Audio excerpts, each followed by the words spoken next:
Юл хәрәкәтенең иң актив катнашучылары әле кичәгенә машина йөртү таныклыгы алган яшьләр өчен экскурсия бара.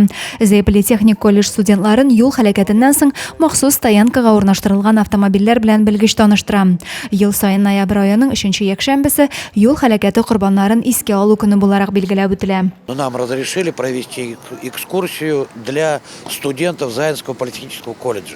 Это самые наши яркие участники дорожного движения, очень активный возраст во всех отношениях.